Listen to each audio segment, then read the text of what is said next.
If a store was selling fish from the Duwamish River, I'd recommend you didn't buy it. If I were taking my friends to a place to swim, I would never take them to the Duwamish River.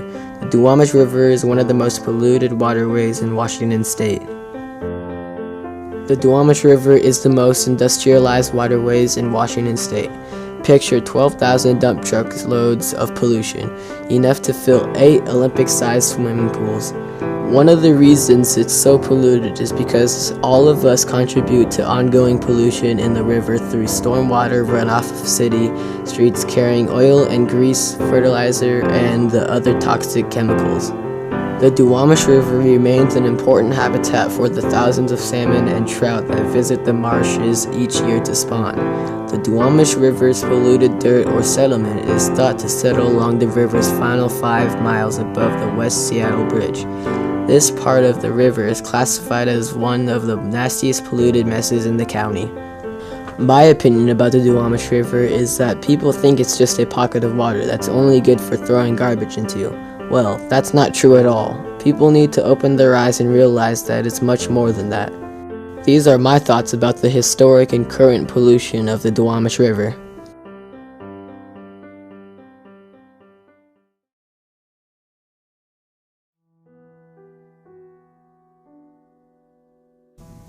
Humans destroy this earth so badly in wildlife habitat.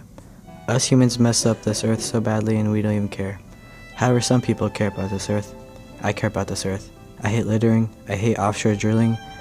I hate the other people who just kill animals for stupid reasons, like their fur and stuff. And I hate people who just don't care. When you litter, it affects more than just other people.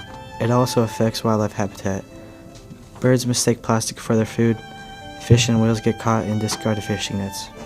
Another type of pollution is carbon pollution. Carbon pollution is caused by coal, oil, and gas. Carbon pollution also contributes to the problem of climate change.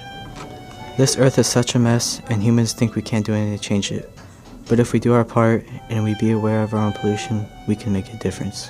Take some time out of your day to pick up some trash.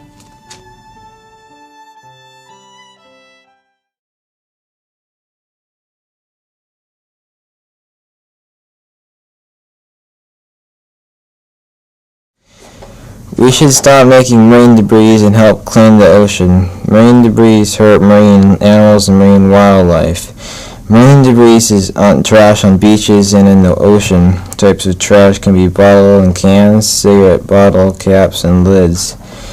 Marine debris ends up on our beaches and coastal waters from people that don't properly discard their trash.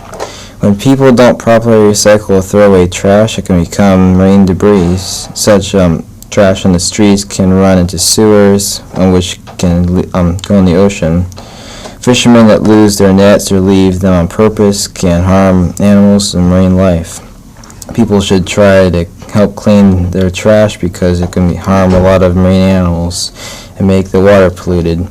Trash on the beach can also be harm to beach users and make them sick. I think people should properly recycle or discard their trash so we can keep the environment clean and beautiful.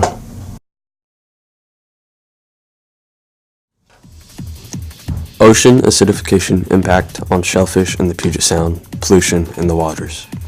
Hello, today I'm going to be showing you one of Earth's main extended problems, pollution, but not just normal air pollution. We are taking this in the waters. Ocean acidification is where the excess pollution that cannot go into the atmosphere is transferred instead to our seas. Acidification is considered the twin of air pollution, but on a greater scale.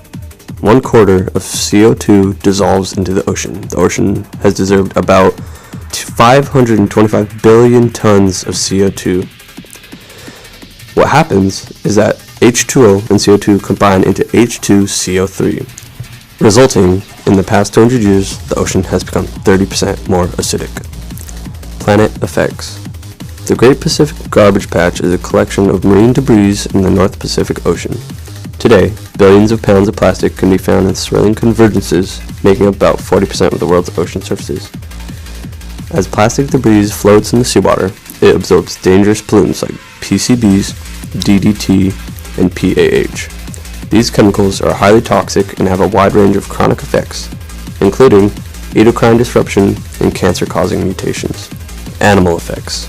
Mussels and oysters are expected to grow their shells 25% less, meaning in the first 48 hours of life, they are more prone to being eaten by predators.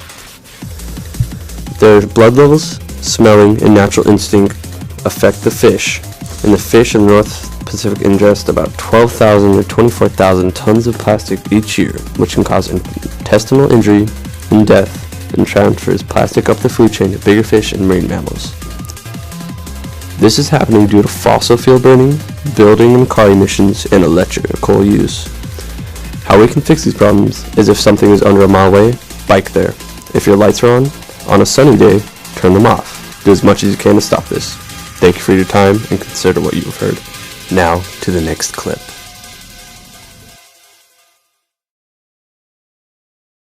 Fish farms versus wildlife fish. The next time you buy fish at a store, you should stop and think whether it's wild fish or farm raised. Is farm raised or wild fish better for the environment? To me, I think that wild fish is better for the environment because the fish are out in the wild and they're in a net or a building their whole lives. While fish die out in the rivers, their bodies feed all the animals that eat fish like bears, hawks, eagles, and orcas. They all eat fish to survive. How would you like it if someone much bigger than you kept you in a net for a tank for your whole life until you're big enough to eat? There's a lot of debate on whether wild-caught or farm-raised fish is better for the environment. There also might be a slightly different taste between the two. To me, I think that wild fish are better for the environment.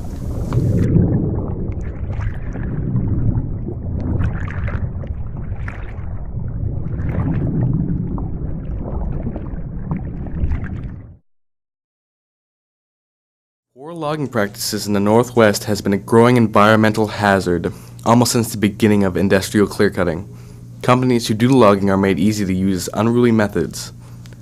When a logging company makes a clear cut in a section of forest, they often leave all the debris, heavily affecting water runoff with the harsh disruption and carelessness of loggers. This also affects how easily forest fires can spread. The flammable mix of wood chipping, branches, etc., with what is left behind from heavy machinery used for logging can increase the length, the ferocity, and how far these fires can spread. The people who should be raising awareness in Washington and through Oregon, they must be the ones to help regulate the logging industry. The environmental and economic state of these places and others can affect our future greatly.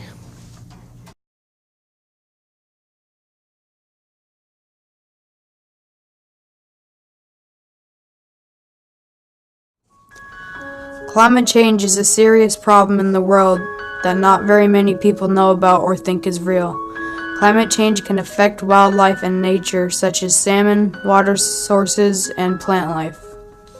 As the temperature rises, the hotter weather causes more evaporation, which also means less lakes, rivers, and shortage of drinking water. For example, every year the world's been getting hotter, and since 1992 to 2014, it has been the hottest years ever.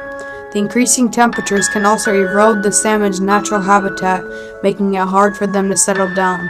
Also, when the water is hotter, it can make juvenile salmon enter the ocean before the plankton has enough nutrients for the salmon to survive.